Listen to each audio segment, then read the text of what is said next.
Mateus, capítulo 26. Aumenta a 10 e acha o versículo 36. Muito bem. Mateus 26, versículo 36. Oração de cura de Jesus.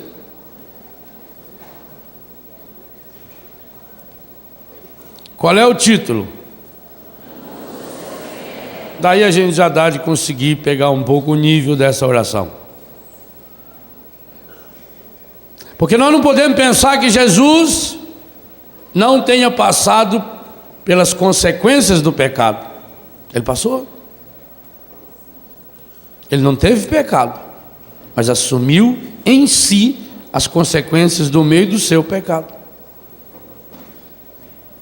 Para a gente chegar à alegria que nós queremos, que nós começamos o dia de hoje na alegria e queremos terminá-lo na alegria, e a segunda pregação eu vou falar a partir disso, nós precisamos passar por esse processo de Jesus. Retirou-se Jesus com eles para um lugar chamado Getsemane e disse-lhes, eles aqui são quem? Os apóstolos. Discípulos não, são os apóstolos. Os discípulos é um grupo de 72. Os apóstolos é um grupo de 12. Então Jesus e os 12 apóstolos. Retirou-se Jesus com eles para um lugar chamado Getsemane e disse-lhes, assentai-vos aqui, enquanto eu vou ali orar. Tomando consigo Pedro e os dois filhos de Zebedeu. Quem são esses dois? Tiago e João. Então ele levou, Jesus foi com os 12 apóstolos, mandou eles ficarem ali, e disse, vou ali rezar. E levou com ele Pedro, Tiago e João. Começou a entristecer-se. Jesus ficou triste. Eu falava ontem que a cura interior não é um processo de nos transformar em seguidores de Buda, em pessoas que não sentem nada, em vacina, não. Começou a entristecer-se, mais do que isso, e a angustiar-se. Se você ler esse mesmo tempo, esse trecho em São Lucas 22, 39, São Lucas diz que a angústia de Jesus foi tão grande que ele chegou a suar sangue. Você já suou sangue alguma vez? Então não chegou em angústia ainda, está muito longe. Jesus então começou a entristecer-se e a angustiar-se. Disse-lhes então, minha alma está triste até a morte. Ficai aqui e vigiai comigo. Adiantou-se um pouco e, prostrando-se, com a face por terra, assim rezou. Gente, cada atitude de Jesus aqui é fundamental na nossa trilha da cura. Jesus retirou-se, já retirou com o grupo. Depois se afastou um pouco mais com 3, pediu ajuda para eles. Não pediu ajuda? Ficai aqui, vigiai comigo. Adiantou-se um pouco, prostrando-se com a face por terra. Assim rezou, meu Pai, se é possível, afasta de mim esse cálice. Todavia, não se faça o que eu quero, mas sim o que tu queres. Foi ter então com os discípulos e os encontrou dormindo.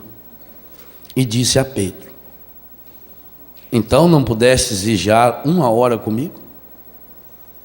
Vigiai e orai, para que não entreis em tentação. O espírito está pronto, mas a carne é fraca. Afastou-se pela segunda vez e orou dizendo: meu pai, se não é possível que este cálice passe sem que eu o beba, faça-se a tua vontade. Voltou ainda e os encontrou novamente dormindo, porque seus olhos estavam pesados.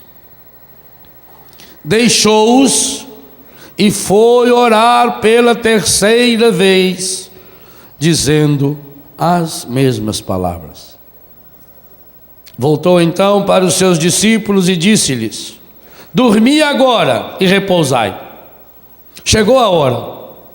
O Filho do Homem vai ser entregue nas mãos dos pecadores. Levantai-vos e vamos. Aquele que me trai está perto daqui. Palavra da salvação.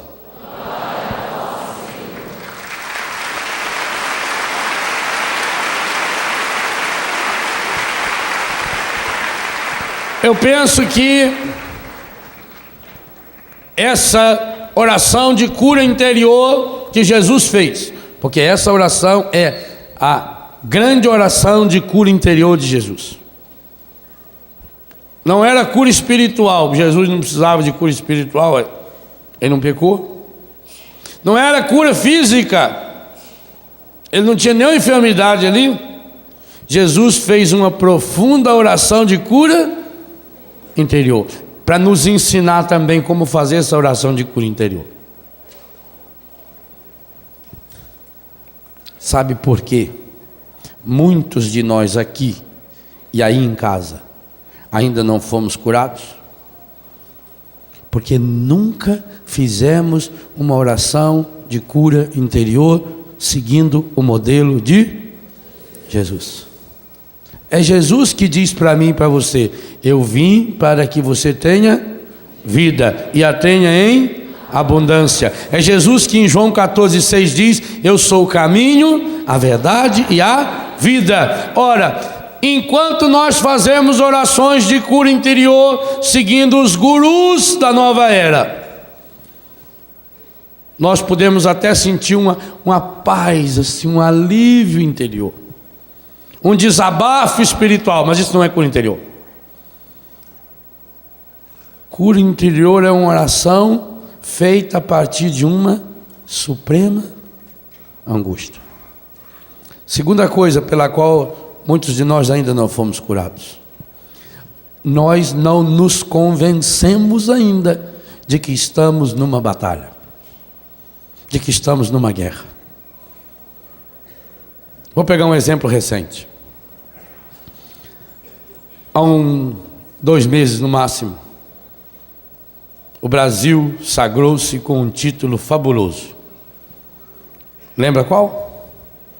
O Brasil foi pentacampeão. Que coisa bonita. Quanta gente assistiu lá no Rio de Janeiro com o Padre Jonas, alguns em Aracaju comigo. O Brasil foi penta. As pessoas saíram na rua e festejaram. Você assistiu os jogos da seleção? A grande maioria. Não responda para não mentir. A grande maioria assistiu. E a Copa do Mundo foi lá na Coreia, foi no Japão. E o horário lá é diferente, né? Do nosso. Tinha jogo que era às 3 horas da manhã. Não responda. Você levantou-se às 3 horas da manhã para ver o jogo? Não responda. Psst. Não quero que ninguém minta por minha causa.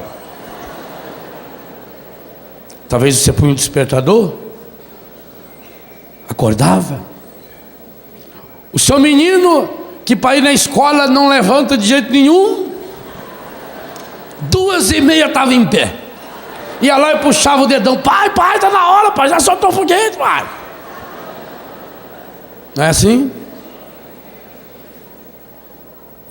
E você levantava às 3 horas da manhã e ficava ali em frente da televisão e às vezes nem ia dormir mais, porque você tinha que torcer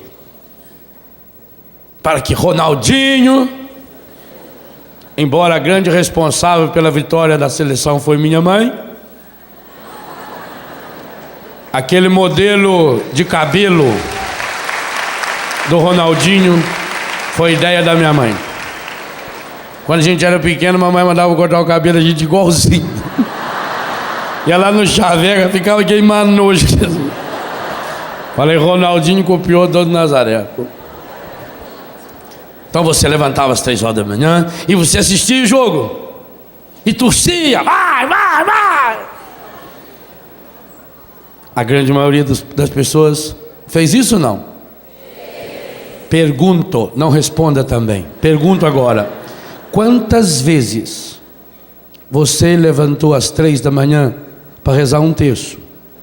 Para vencer a desgraça que está abatendo sobre sua família? Não. Quantas vezes? Não é errado assistir o jogo às 3 horas da manhã, não é errado. Que bom! E eu gostei muito da vitória da seleção brasileira, até porque até o presidente da república deu palpite, dizendo que tinha que levar o fulano e o ciclano. E o Filipão foi macho o suficiente para não levar e ganhar a Copa. Eu achei ótimo. Mas isso tem que ser jogado agora na minha vida espiritual. Ah, padre, eu estou lutando tanto para arrumar um emprego. Quantas vezes a família levantou às 3 horas da manhã e se colocou de joelho e rezou um terço? Não estou falando nem 1h30 que demora um jogo, para pedir o emprego do marido. 99% das pessoas nunca fizeram. Por isso que eu peço, não responda. Não levante sua mão, não. Fica pensando. Se você fez isso, louve a Deus. Quantas vezes levantou às 3 horas da manhã e ficou 1 ou 2 horas em oração para libertar um filho das drogas? Eu tenho filho que foi levado para a minha casa e está lá há 7 meses, 8 meses, 1 ano, e a família nunca mandou uma carta. Quantas vezes levantou às 3 horas da manhã para rezar pelo seu marido, para se libertar do alcoolismo, ou da prostituição, ou da violência, ou do adultério? Ah, eu rezo muito. O quanto que é esse muito que você reza? Quanto? Segunda coisa, quantas vezes até hoje você se prostrou com a cara no chão? Ontem teve gente aqui que não aguentou ficar 5 minutos ajoelhado. Jovens. Ajoelha, já estica, já deita, já senta. Depois fica querendo passar a mão no ostensório como se fosse uma coisa mágica. Mete esse joelho no chão para ver o que muda. Nós brincamos com coisa séria. Por isso que falta alegria. A alegria que tem que brotar no nosso coração, ela é fruto de sangue. De sangue. Por isso que me preocupa muito quando se ensina oração de cura interior como se fosse uma coisa mágica, uma coisa afetivazinha, em que eu passo a mão na cabeça da pessoa e fico falando as palavras e a pessoa se comove. A vida é dura, e principalmente se a pessoa for mole. Ora, se Jesus, o Filho de Deus, aquele que veio para nos dar a vida, que tem palavras de vida, que nos dá o pão da vida, que é o único que pode nos levar para a vida eterna. Se Jesus sentiu tristeza profunda, uma tristeza tão grande que se transformou numa angústia suprema, que chegou a suar sangue. Aqui nunca nenhum de nós suou sangue. Porque só quem falou que ele suou sangue foi Lucas, porque Lucas era médico e sabia muito bem que quando uma pessoa chega a suar sangue, é porque essa angústia, essa tristeza, ela já passou para o seu corpo. A tristeza espiritual, a tristeza interior se traduz numa tristeza física. O corpo somatiza essa tristeza. Jesus se retirou.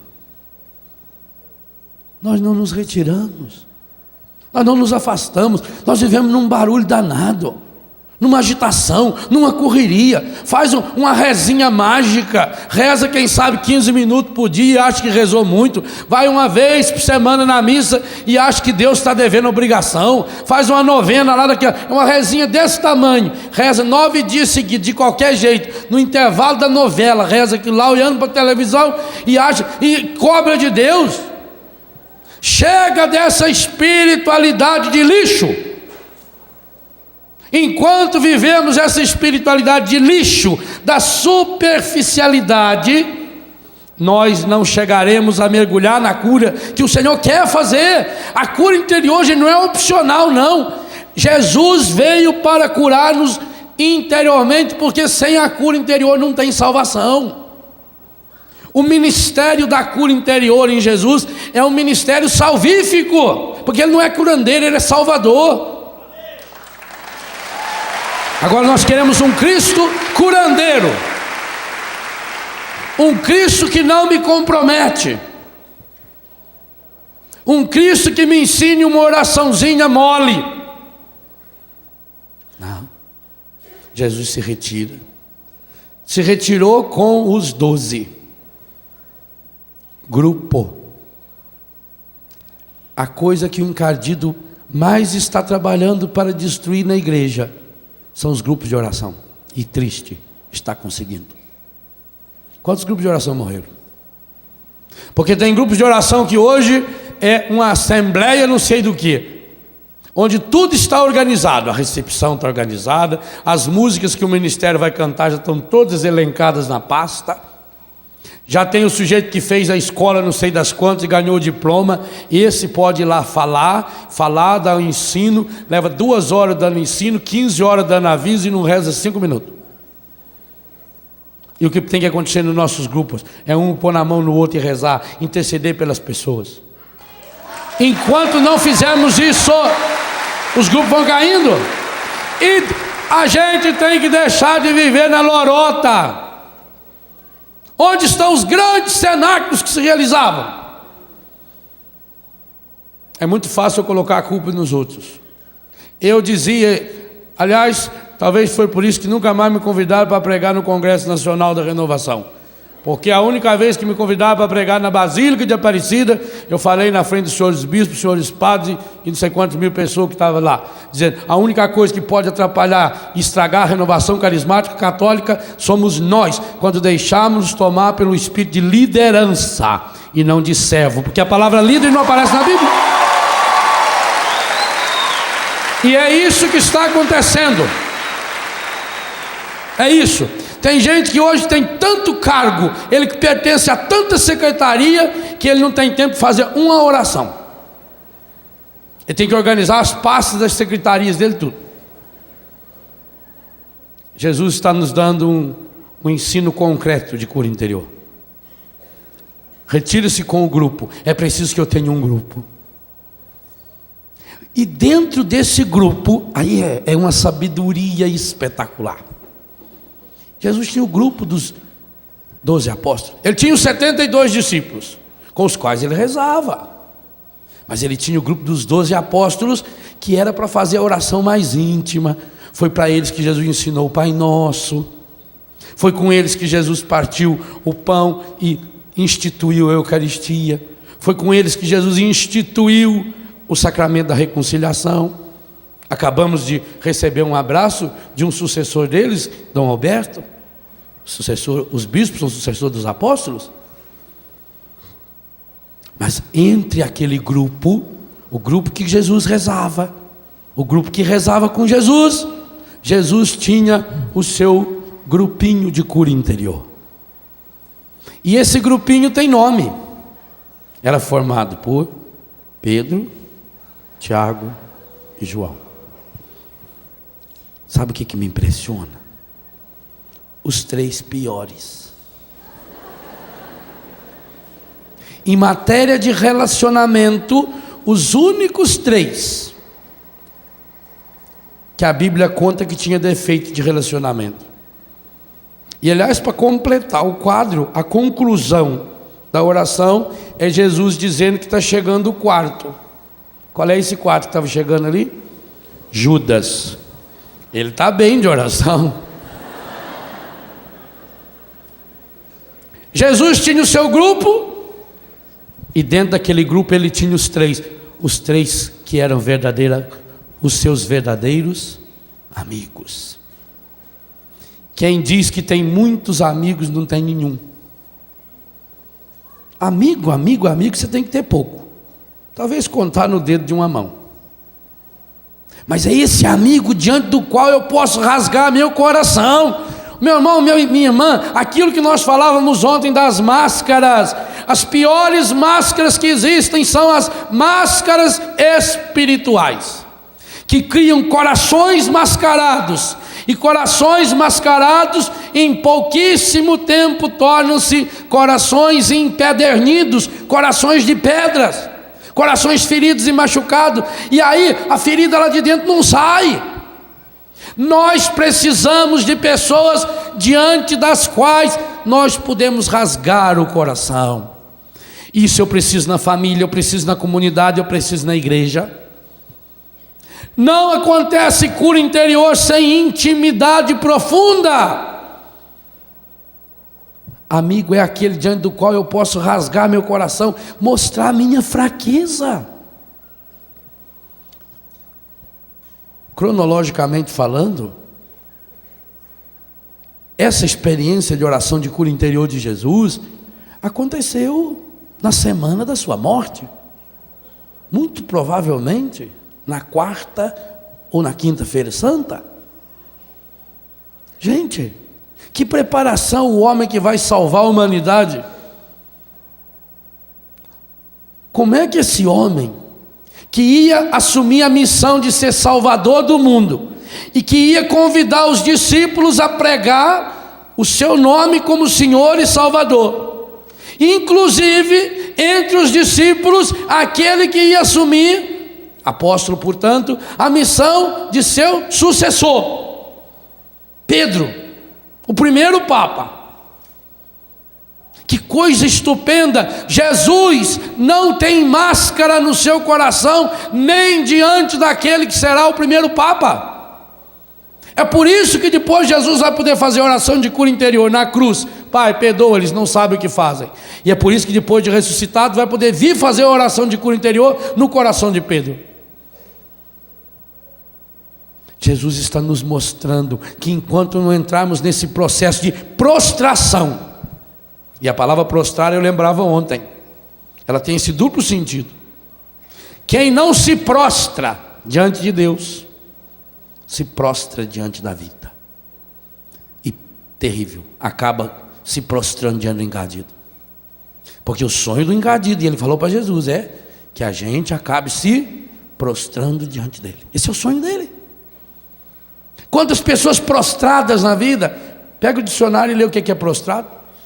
Deprimido, angustiado, triste, amarrado, desanimado, estou mal, estou prostrado.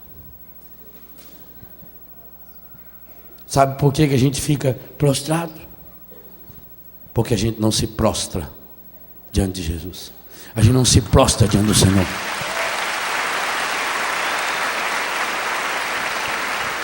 Sabe uma das coisas que mais tem chamado minha atenção? Pegue a sua Bíblia e comece a ler em Gênesis, não agora que não vai dar tempo. Quantas vezes vai aparecer pessoas em situações limítrofes?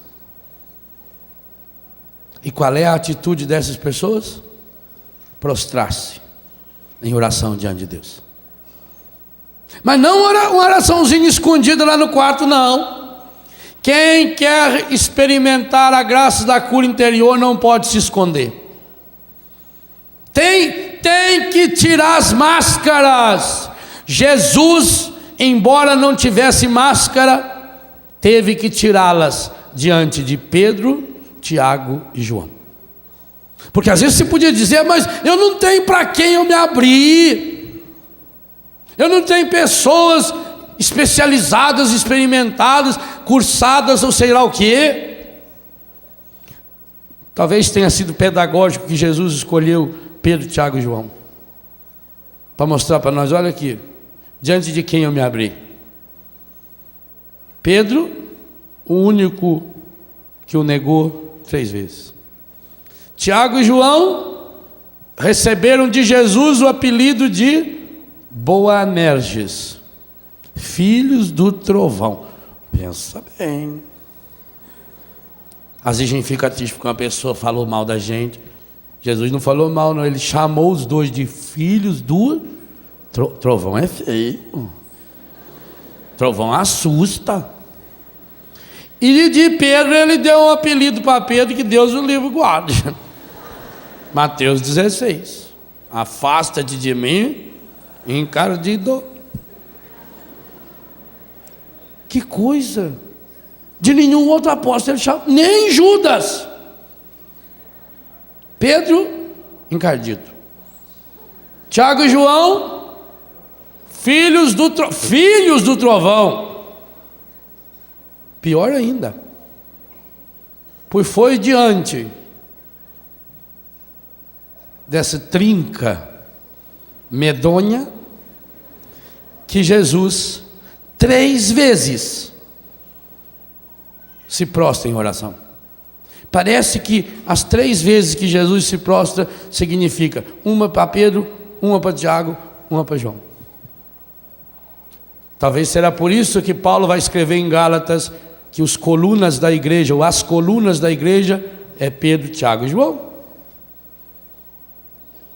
Jesus se abriu com eles. Jesus mostrou a angústia para aqueles 3. E pior, os 3 não deram bola para a angústia dele. Puxaram a paia. Padroeiros de muita gente que vão rezar e dormem.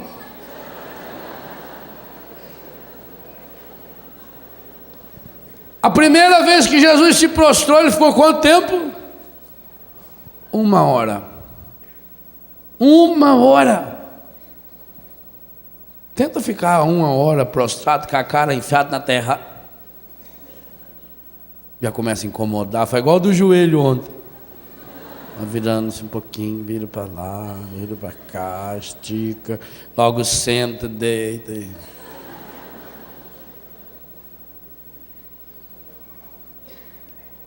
Jesus se prostra e abre o coração para Deus. A dupla dimensão da cura interior. Eu preciso ter pessoas. A cura interior se dá através de pessoas. Cura interior não é uma oração para eu ficar fazendo escondidinho, para não mostrar para os outros. Enquanto eu ficar com as minhas máscaras, Deus não me cura, não tem jeito.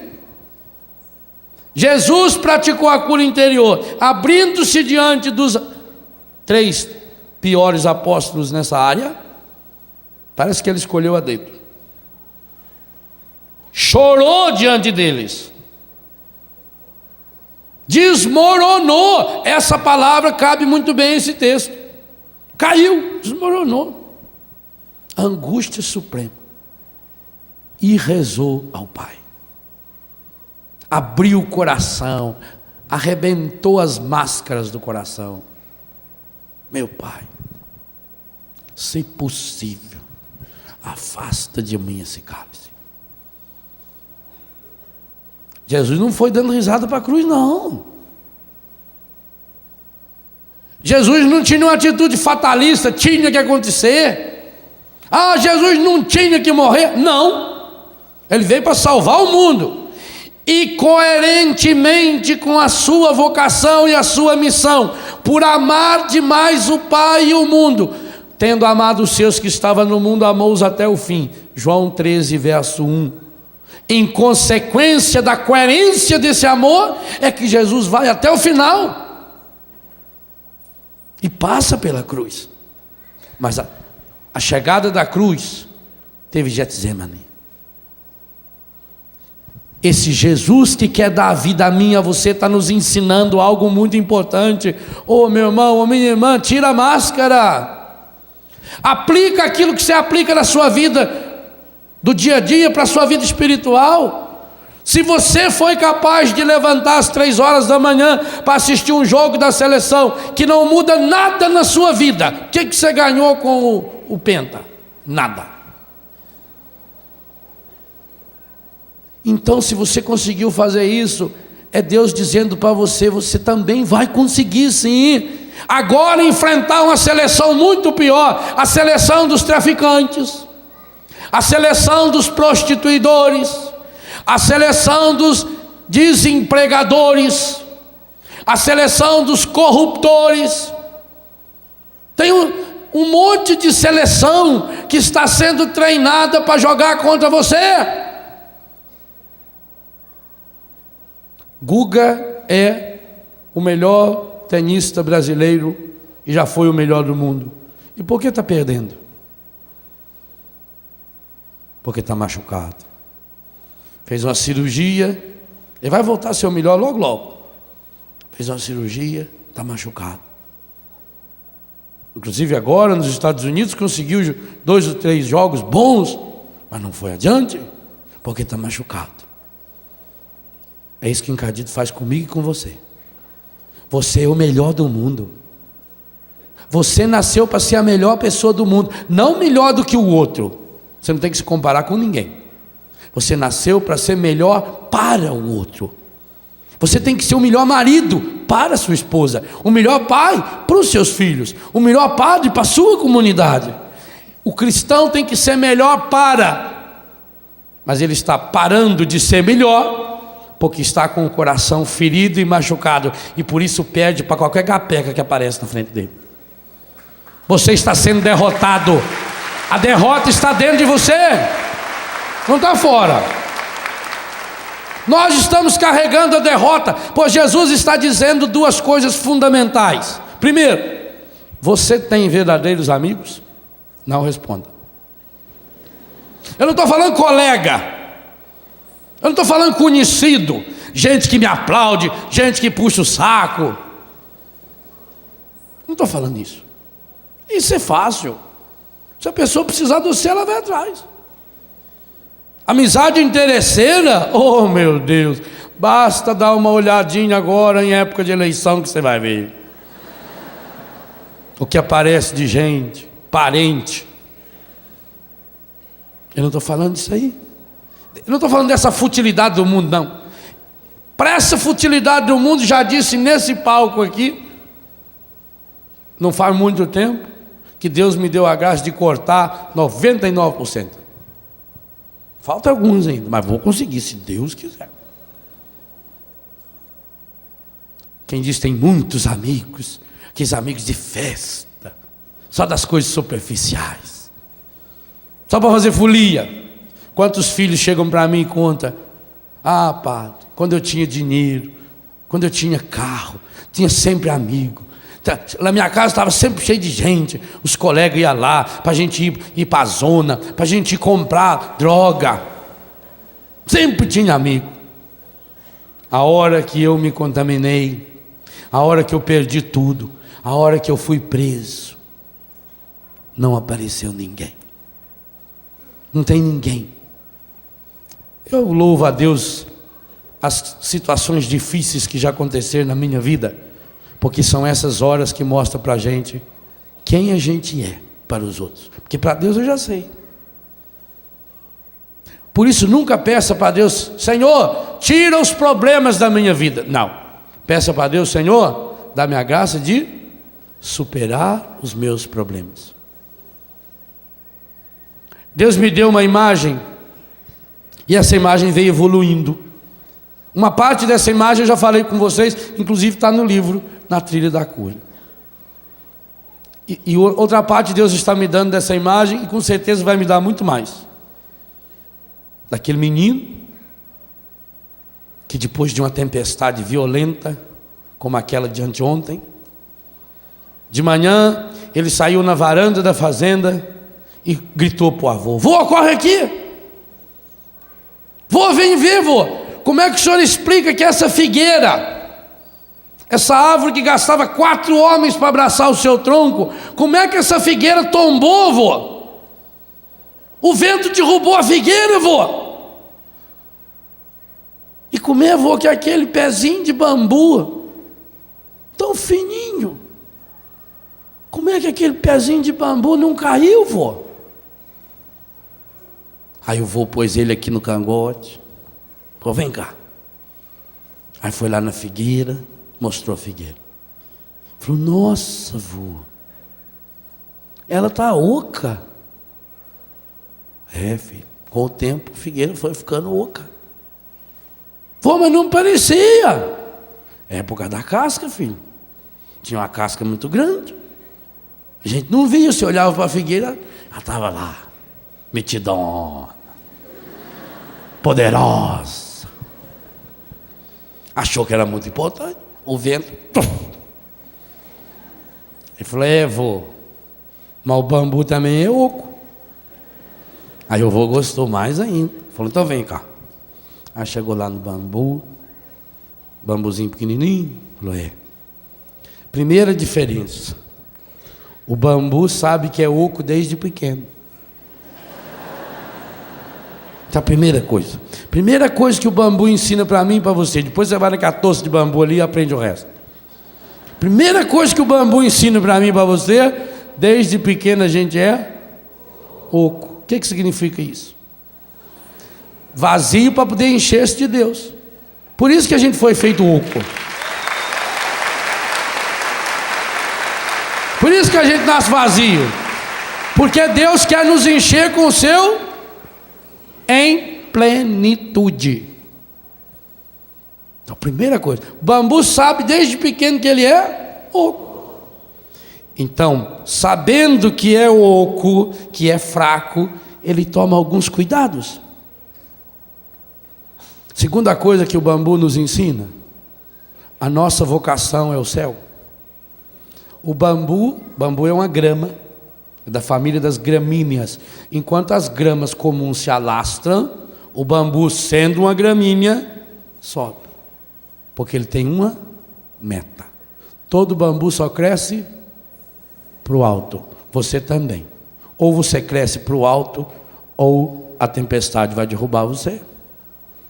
Eu tenho que ter uma meta. É no alto que está a vossa meta. Somos cidadãos do céu.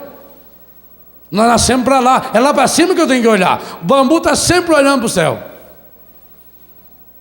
Sempre buscando o alto. Sempre buscando a graça de Deus. Terceira coisa, se ele quer crescer muito, ele tem que ter raízes profundas. Por isso, ele vai se alastrando. O tanto que um bambu cresce para cima, ele vai se alastrando na terra, ele vai enfiando, ele vai achando pedra, a raiz vai abraçando, abraça no outro tronco, ele enche. Eu tenho lá em Betânia um bambu chinês, já tem uns 3 anos que ele está plantado, está nessa alturinha. Ainda vai levar mais uns 2 anos para ele começar a crescer. Mas quando ele crescer, ele vai chegar a 20, 30 metros de altura. Ele leva 5, 6 anos só criando raízes. Terceira coisa que o bambu ensina para mim e para você, se eu quero chegar lá no alto, eu preciso ter raízes sadias, raízes saradas, raízes curadas. E o que significa raízes? Raízes é aquilo que a gente tem escondido. A árvore, com o tempo, ela vai envelhecendo, as raízes começam a aparecer. Conosco também. As raízes são os vícios que a gente vai escondendo. Eu tenho que deixar a graça de Deus, a graça da cura, penetrar cada uma das minhas raízes. A raiz é a minha fé solidificada. A raiz é alimentada pela leitura contínua e constante da palavra de Deus. A raiz é alimentada por um grupo que me dá sustento, me fortalece.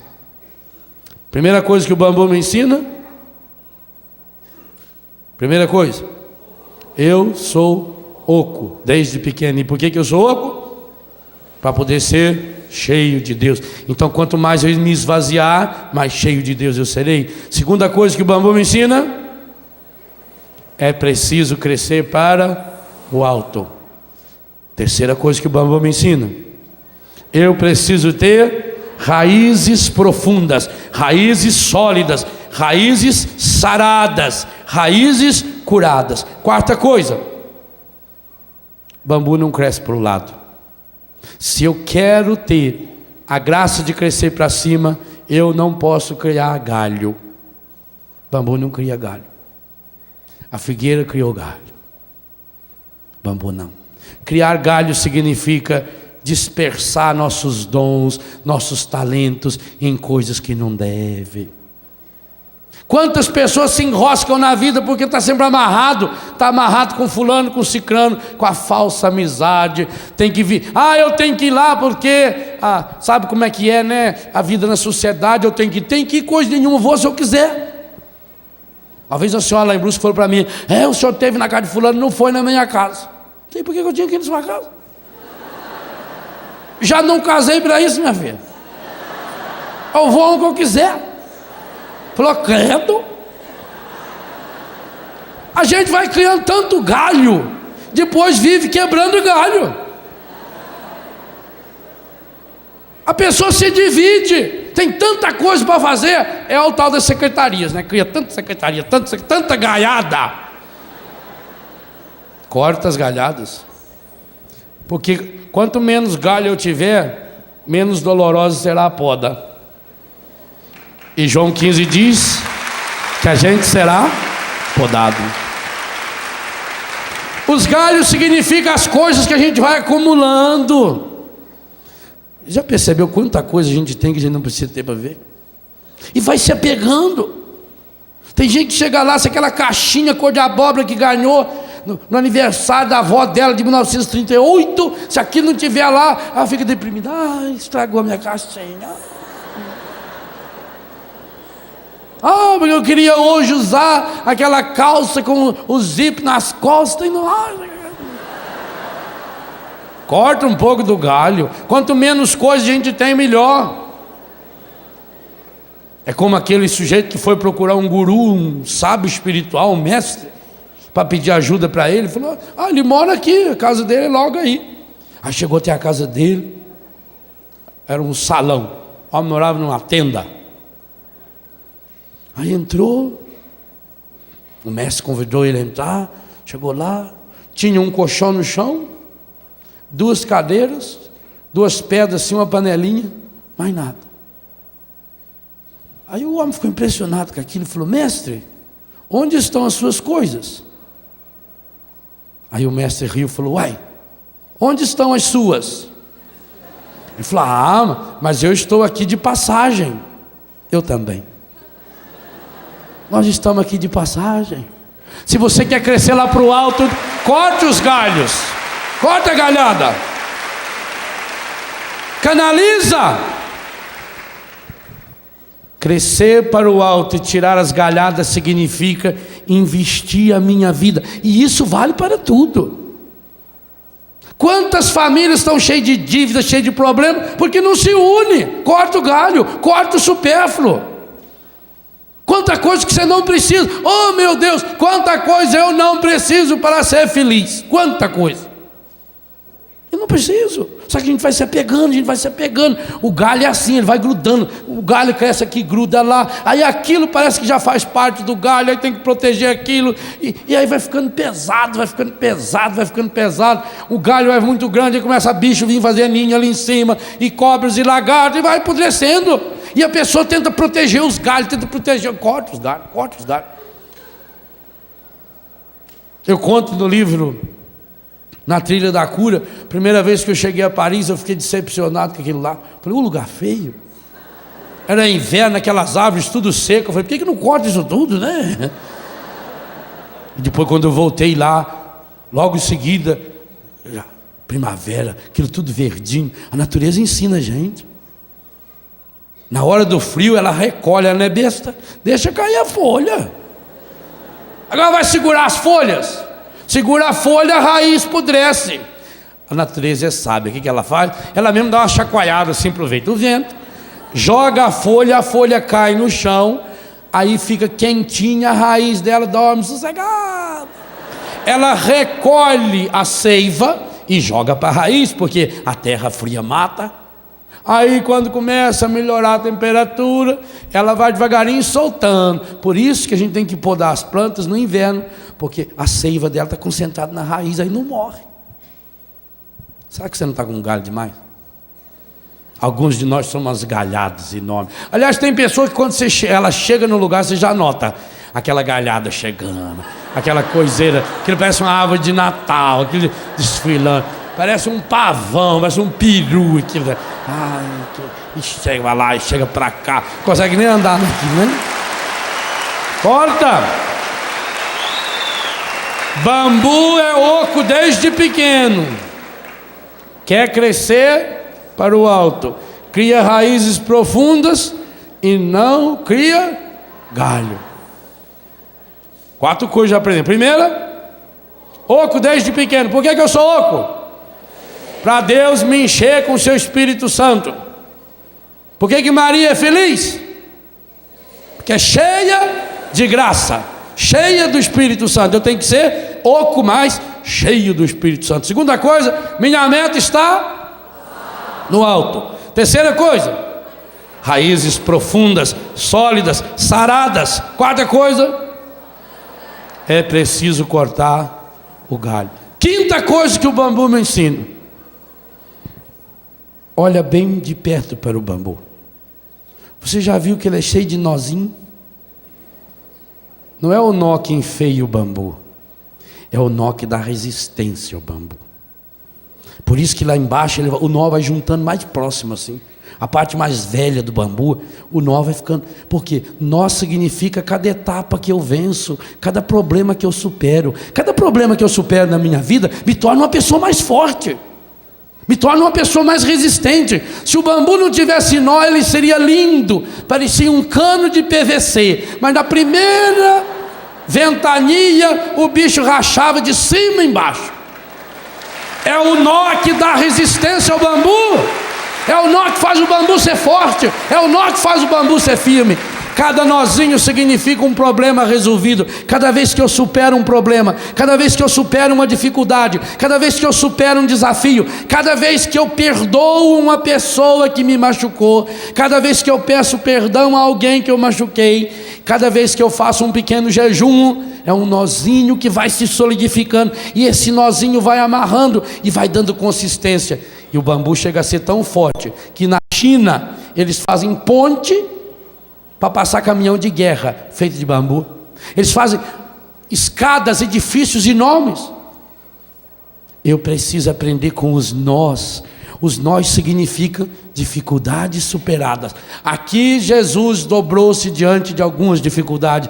Nós que ele superou, nós que ele assimilou. Meu irmão, uma coisa muito importante: problemas todos nós temos. Os problemas precisam ser assimilados e não fugir do problema. O mundo de hoje ensina você a fugir do problema. Toma um gole de cachaça que passa. Toma um Doril, a dor sumiu. Não vou falar mais nada, senão rima com esse negócio aí, não deve. Toma isso que vai não sei para onde.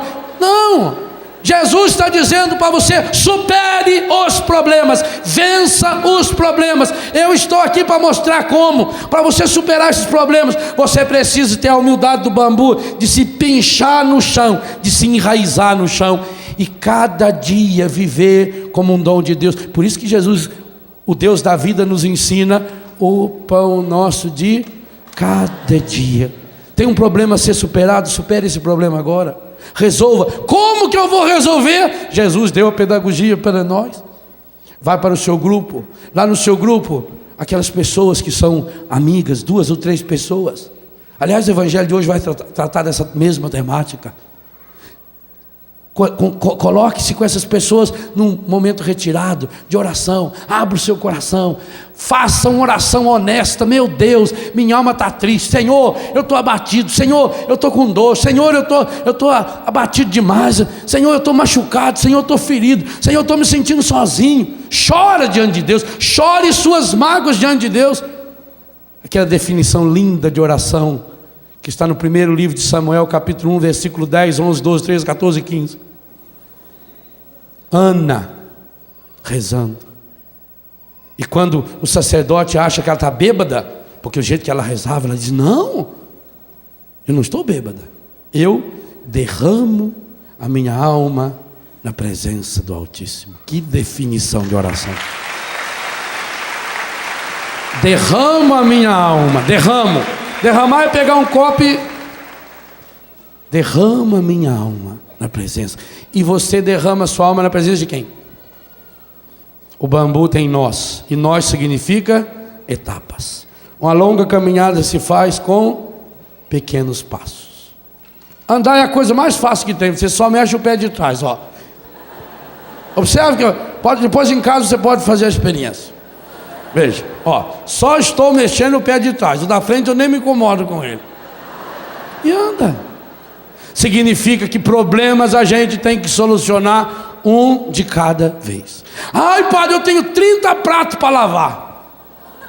Você nunca lavou 30 pratos. Você lava um, depois um, depois um, depois um, depois um, depois um, depois não tem. Faz um por vez. Conquiste. Cada etapa vencida, cada etapa é uma etapa, cada etapa é uma vitória. Celebra essa vitória. Os nós são aquilo que fortalecem o bambu. Primeira coisa que o bambu me ensina: eu sou oco. E por que eu sou oco? Para ser cheio de Deus. Segunda coisa que o bambu me ensina: é preciso crescer para o alto. Terceira coisa: eu preciso ter raízes sólidas, firmes, saradas. Raízes saradas, curadas. Quarta coisa: o bambu não cria galho. Quinta coisa: fazer dos nós uma amarra, uma resistência. Como numa construção, você vai fazer um prédio, a cada pedaço de construção tem que fazer um amarro, tem que colocar uma estrutura. É isso que sustenta a gente. A construção é um tijolo em cima do outro, tijolinho por tijolinho. A vida é assim. O mundo de hoje oferece tudo pronto, tudo mágico, tudo automático. Não! Jesus está dizendo para nós que a cura interior é um processo onde o Espírito Santo se junta ao meu espírito, se une ao meu espírito. Romanos 8, 26. O mesmo Espírito se une ao meu. Ele não faz por mim. O homem que chegou lá na igreja: o padre, eu queria que o senhor rezasse para a minha cura. O padre falou: você tem que ter fé, meu filho. Ele falou: eu tenho muita fé, padre, muita fé. Eu tenho tanta fé que eu vim a cavalo. E eu deixei meu cavalo lá na porta da igreja, eu nem amarrei ele, porque eu sei que Deus está cuidando do meu cavalo. Vai amarrar o cavalo, rapaz? O senhor não acha que Deus tem coisa mais importante a fazer que ficar segurando o cavalo na porta da igreja? Ora! Amarre seu cavalo, faça sua parte. São nós que a gente aprende com os problemas, com as dificuldades. Sexta coisa que o bambu nos ensina: meu filho, olha bem para esse bambu. Ele está sozinho? Não. A primeira coisa que o bambu faz, quando ele começa a crescer, ele deixa o vento, e esse vento é do Espírito. Eu falei aqui em Pentecostes. Ele deixa o vento jogar uma sementinha do lado, e outra do lado, e outra do lado. Bambu só cresce em toça. Por isso que você olha de longe, uma toça de bambu é maior do que uma figueira, é maior do que uma árvore. E essa toça é tão grudada, por quê? Primeiro, não tem galho. Nenhum deles tem galho. Segundo, porque eles têm raízes profundas, todos eles. Terceiro, porque todos eles estão crescendo para cima. Quarto, porque todos eles sabem que são ocos. Quinto, todos eles vão se grudando um no outro, porque aprenderam a fazer isso consigo mesmo. Quem aprendeu a superar os nós, vai aprendendo agora a se apoiar um no outro. O bambu se apoia em si mesmo pelos nós. Problema superado é vitória garantida. E agora se apoia em quem está do meu lado. E um se apoia no outro, e um balança junto com o outro, e eles vão até se entrelaçando. Se você tentar tirar um bambu lá do meio da toça, você não consegue. Ele está grudadinho. Bambu nasceu oco, quer ir para o alto, portanto cria muitas raízes, supera cada dia um problema, os nozinhos que a vida vai lhe oferecendo. Cada problema superado é um nó que firma, e ele se torna forte, e ele se torna firme. Ele vai cortando os galhos. Quem não corta os galhos não consegue viver em comunidade. Por que as pessoas não conseguem viver em comunidade? Tem gente que não pode. Como é que vai pôr dois pavão macho junto? Não cabe. A hora que eles abrem, é que top.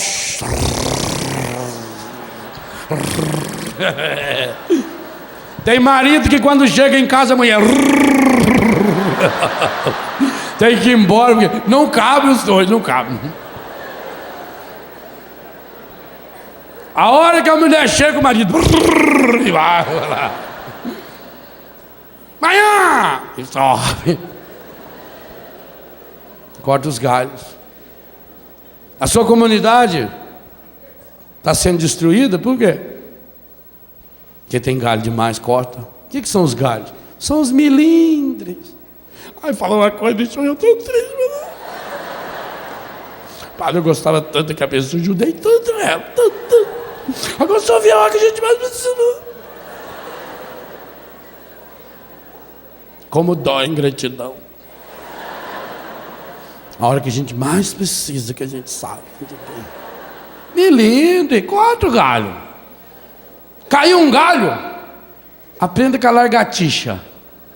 Esse dia eu fiquei tão triste. Tinha uma lagartixa enfiada na minha janela. Eu abri a janela e fui tocar, coitadinho, para sair. Ela prendeu o rabo. Não é que ela soltou o rabo, largou o rabo na ponta da minha vassoura e saiu e foi balançando aquele toquinho, fazendo assim pra mim. Aí eu fiquei com raiva da lagartixa. Lagartixa, ó, perde o rabo e não morre. Que coisa impressionante, amigo. Eu aprendi muito com ela. O pavão, a mesma coisa. O pavão, quando chega no verão, calor, o que ele faz? Derruba aquelas penas tudo. Fica curtindo. Aí depois, quando vem o frio, ele solta de novo, que vai crescer. As árvores não fazem cair as folhas? Aprenda a perder os galhos. Galho é posição social. Quantas vezes você está triste? Ah, porque eu tinha um emprego tão bom, eu tinha uma segurança e perdi. Louvado seja Deus. Louvado seja Deus. Foi porque você perdeu aquilo que você conseguiu chegar onde chegou. Louvado seja Deus. Corta os galhos. Só não vive em toça quem tem galho demais. Porque aí o galho de um cutuca a outro, entorta a outra, machuca a outra, quebra a outra, pudrece a outra. Bambu não, os galhinhos que ele tem não é nem galho, é umas folhas um pouquinho maior, aquilo vai se entrelaçando, ele vai crescendo, crescendo, crescendo. Primeira coisa que o bambu me ensina: eu nasci oco. E por que eu nasci oco? Cheio do Espírito Santo. Segunda coisa, é preciso. Terceira coisa, raízes profundas, curadas, saradas, sadias, firmes, resistentes. Quarta coisa,